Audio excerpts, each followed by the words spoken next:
Hello साथीहरु, हेर्नुस् न। यो दाजुले चाहिँ बाख्राको लागि टाट्नो खोर बनाउनु हुँदै रहेछ। हेर्नु होला। बाख्रालाई चाहिँ यो भित्र टाट्नो भित्र घाँस लगाएर दिने रहेछ। ओ ठुलो दाजु, के बनाउनु भएको त्यो चाहिँ? के बनाउनु भएको त्यो चाहिँ? त्यो चाहिँ के रे लाउनु भएको? अर्को लाउनु के लगाएको त्यो? यस्तो चाहिँ के लगाएको? होइन त्यो उतो लगाउनु पर्छ नि त। ए म त यस्तो मात्रै राखेको होला भनेर नि। माथिल्लोपट्टि बनाइरहेन नि त्यसलाई तल्लोपट्टिको कुरा हो।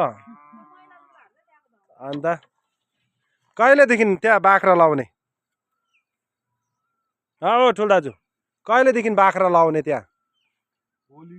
हो र? कतिवटा आँट छ यसमा बाख्रा? कतिवटा अट्छ यो खोर्नु भन्छ। ए 100 वटा? 100 वटा?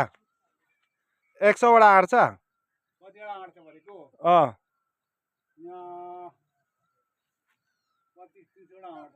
25-30 वटा आँट छ अरे। हेर्नुहोस्, यहाँ दाजुले चाहिँ बाख्राको अब चराउनु दिक्क लाग्यो पानी झरीमा चाहिँ घाँस काटेर यो टाट्नोमा घाँस लगाउँछ अरे हो। त्यहाँ चाहिँ यो बाख्राहरू चाहिँ सब यहाँ कैद। यो बाँस फ्याँक्नुपर्छ अरे।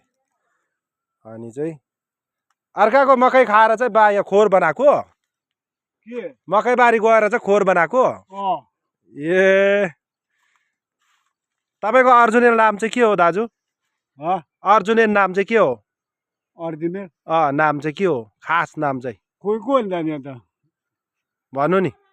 थाहा छैन। आमाले के भन्दैछ त?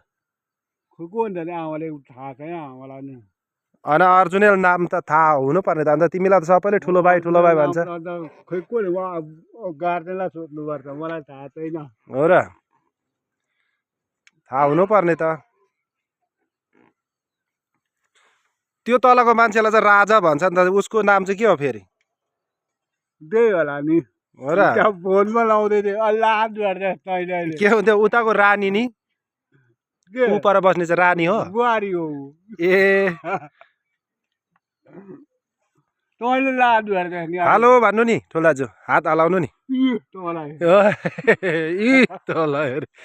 के चल्यो भएको चा म दिन्छु होला म भन्छ होला।